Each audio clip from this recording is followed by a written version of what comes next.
Hello, welcome back. Never fear the pale threshold. So, today I invite you to use a pad of paper and a pen or pencil because it's going to be an exercise about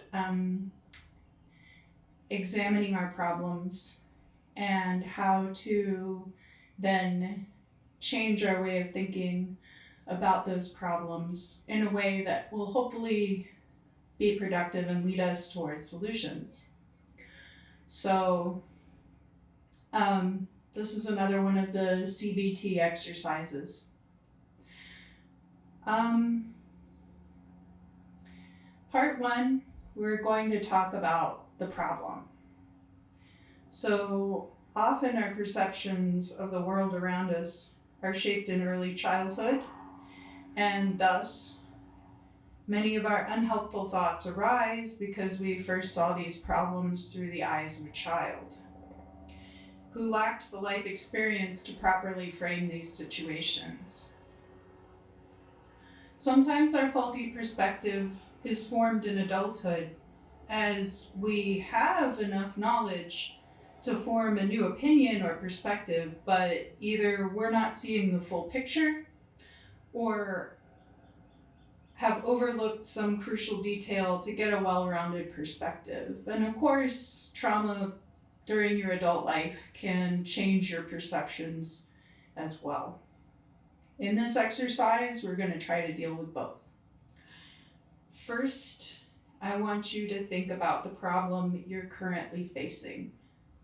You may choose to watch this video multiple times, but I encourage you to parse it out and focus on one specific issue each time you go through the exercise, and not try to cope with all of them at once.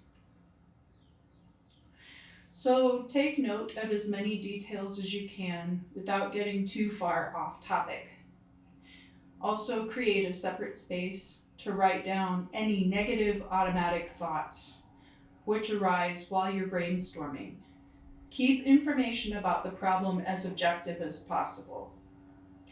We will be using the SMART criteria, where SMART is an acronym. The S is specific, so you're expressing these things in concrete terms. The M is meaningful, consistent with your personal values, who you are, and how you would like to act. The A is adaptive, helpful and relevant to the problem. R is realistic, proportionate and achievable. And the T is time-bound, so you want to make sure there's a clear time scale or a frequency measure, so like doing X number of things in Y time period. So now that we've got that framed out, let's talk about early experiences. So think about how events from your early childhood have shaped your view of this situation. One thing I quickly realized is that not all of these faulty patterns are established in childhood. Some develop much later, often as a result of our traumas in life.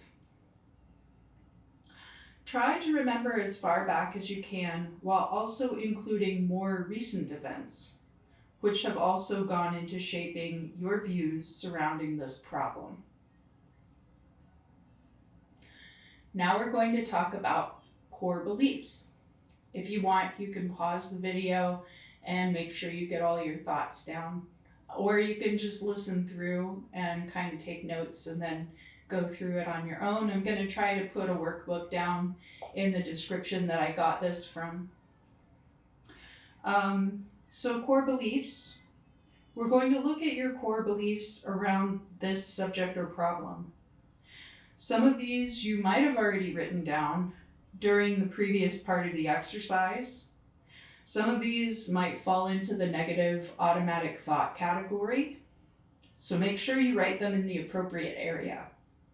We don't need those gnats swarming around while we're trying to work. So after the core beliefs, we're going to talk about irrational rules.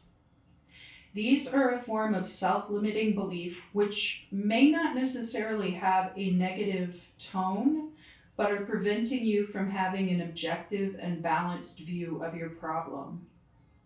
These could be criteria for which you don't have concrete evidence. Check the early childhood section to see if you wrote anything down there, as often these irrational rules are things we have been told by other people. Be highly skeptical during this part of the exercise. Write down anything suspect so it can be fully proven or disproven later using evidence gathering. So even if you're questionable about it, maybe it sounds a little bit like it could be right, but you're not sure, you can write it down and then you can find more evidence later either to back it up or to refute it. After irrational rules, we're going to look at our dysfunctional assumptions. These are similar to our irrational rules, but what makes them different is that they are not these rules that we live by, but rather conditions we believe we are operating within, when that is not truly the case. As with the irrational rules, maintain a high degree of skepticism, so these things may be definitively proven or disproven. You might even discover that for some of these items, it doesn't matter if they're true or not. They don't actually have an impact on the problem. So those are also dysfunctional assumptions. Now we're going to talk about unhelpful coping strategies. And this one is tough because you have to look at behaviors that you may or may not like about yourself. So how have you tried to address this problem so far? Some things might work in the short term, but don't put you any closer to having a solution to the problem. You can categorize these too if you want. Coping strategies that don't work at all, the ones that help temporarily but make things much worse in the long run, and the ones which help temporarily but have no net long-term positive effect. Some of the things you write in the third category might have the potential to be tweaked into a long-term solution. So now let's talk about part 2. Part 1 was dealing with the problem. Part 2, we're going to look at thoughts and feelings related to the issue and how those affect our behavior, our mindset, all of that. So now we're reframing it. It's no longer a problem, it is a difficult situation. So how is this problem impacting your life overall? What effect does it have on your mood and your quality of life? Write those things down here. Next, we're going to talk about the automatic thoughts that arise. What thoughts automatically pop into your head regarding this difficult situation? This is where it will be appropriate to address any negative automatic thoughts you have had up until this point in the exercise. However, all the automatic thoughts you're having might not be negative. Leave yourself plenty of space here so you can go back and categorize these automatic thoughts. Some might be irrational rules or dysfunctional assumptions. Now let's look at the meaning of these automatic thoughts. In order to do that, look also at where you wrote down your core beliefs about the problem. Where is there overlap? Where is there disparity? If you are a Venn diagram enjoyer, go ahead and lay out some circles here.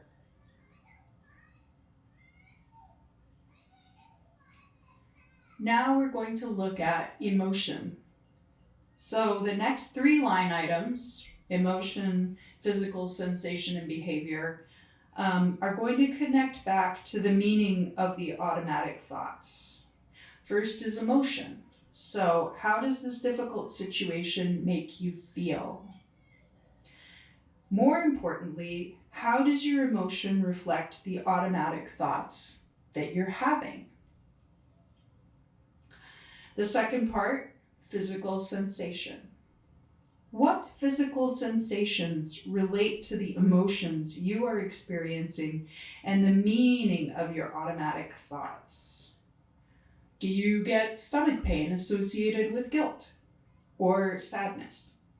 Are you experiencing panic attacks? That would be a physical manifestation as well. And now let's look at behavior. So the behaviors around your emotions and physical sensations. Some of these might also come from your unhelpful coping strategies.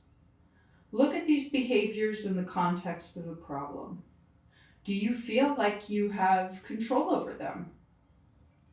Are they generating additional problems? Are some of them helpful in working through the problem? The focus of this exercise is not to magically write down the formulae that will cause our problems to disappear, but it will assist in helping you brainstorm solutions based on gathering objective evidence. Now that you have all these things written down, you can address them in an organized way. Did you have irrational rules or dysfunctional assumptions that you needed to verify? You can go ahead and do that now. Are there behaviors you'd like to separate from this problem so you can address them outside of this context? I hope that this helps you get that much closer to finding workable long-term solutions.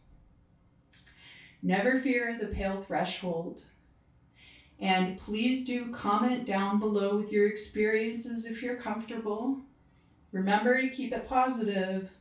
I delete negativity on this channel. It's not part of what we're doing here. So even if your response is informative, if you're overwhelmingly negative about it, I'm going to delete it. And that's a shame because I think your information should be heard. So keep it positive. Thank you.